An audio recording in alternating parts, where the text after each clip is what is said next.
Assalamualaikum warahmatullahi wabarakatuh. Jadi video kali ini akan membahas tentang outlook perekonomian Indonesia. Pandemi virus corona belum berakhir. Virus jahat ini sudah membuat banyak orang menderita, termasuk ekonomi sebuah negara, tak terkecuali Indonesia. Beberapa lembaga internasional sudah menerbitkan proyeksi kondisi ekonomi dunia di tahun 2020, termasuk di dalamnya ramalan ekonomi Indonesia. Berdasarkan laporan IMF yang dikutip detik.com, pertumbuhan ekonomi negara maju akan minus 8,0% sepanjang tahun ini. Sedangkan negara berkembang minus 3,0% di 2020. Jika dilihat lebih rinci lagi, Indonesia masuk ke dalam ASEAN 5, yang mana diproyeksi pertumbuhan ekonominya minus 2,0%. ASEAN 5 ini terdiri dari Indonesia, Malaysia, Filipina, Thailand, dan Vietnam. Jika dijabarkan satu persatu, IMF memproyeksi ekonomi Indonesia minus 0,3%.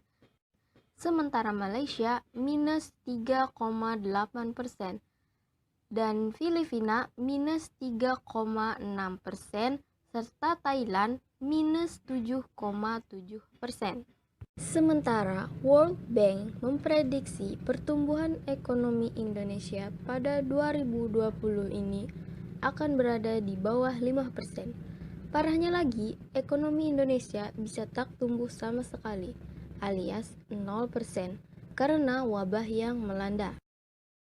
Sedangkan Organization for Economic Cooperation and Development memprediksi pertumbuhan ekonomi Indonesia terkontraksi atau minus sebesar 2,8% hingga minus 3,9% pada tahun 2020.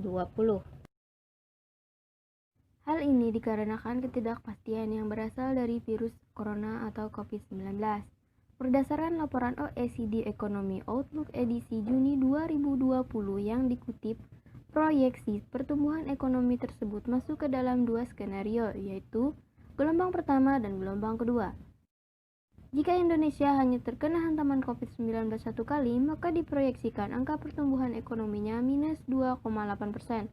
Sementara jika terkena dua kali, maka akan berada di level minus 3,9%. Hal tersebut mengharuskan pemerintah bekerja keras agar ekonomi sepanjang tahun ini tidak mengalami pertumbuhan negatif, bahkan resesi. Saat ini, pertumbuhan ekonomi Indonesia bergantung pada efektivitas penanganan pandemi COVID-19.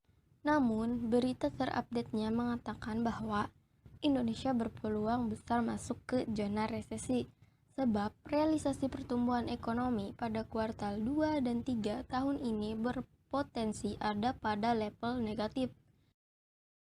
Menteri Keuangan Sri Mulyani Indrawati menghitung ada kemungkinan Indonesia masuk jurang resesi jika kontraksi ekonomi terus terjadi hingga kuartal ketiga 2020. Prediksinya, pada trimester tersebut, pertumbuhan ekonomi minus 1,6% hingga tumbuh 1,4%.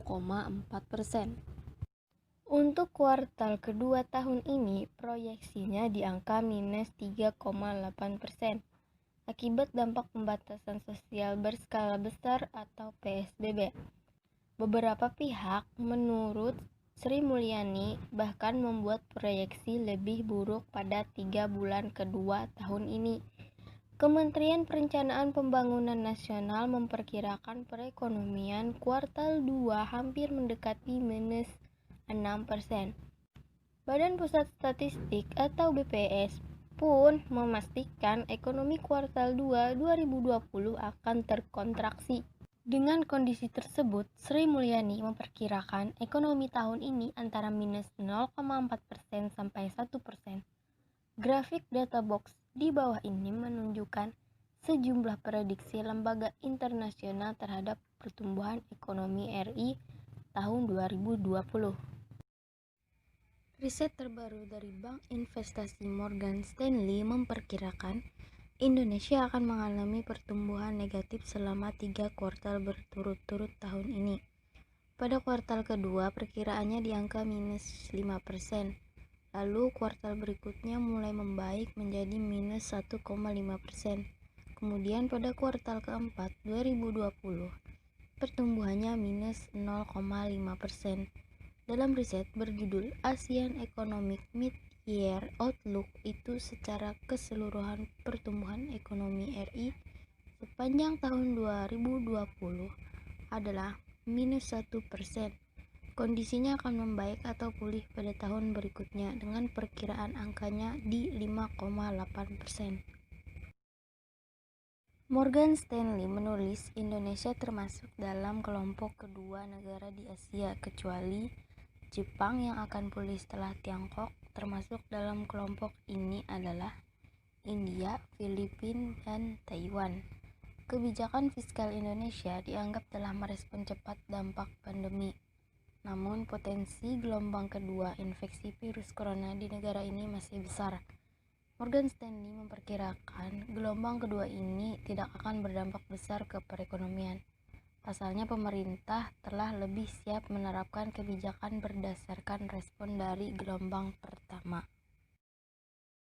Tak hanya Indonesia, Bank Dunia sebelumnya pun memproyeksi ekonomi global tahun ini tumbuh negatif 5,2%. Akibat pandemi corona, kondisi ini merupakan resesi yang terburuk sejak Perang Dunia Kedua. Presiden Bank Dunia David Malpass mengatakan infeksi COVID-19 dan penutupan ekonomi di berbagai negara telah membahayakan kemajuan pembangunan selama beberapa dekade terakhir. Ia memperkirakan penyusutan ekonomi tak hanya terjadi di negara-negara maju.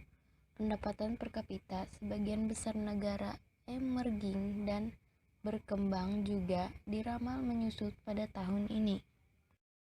보란 듯이 무너졌어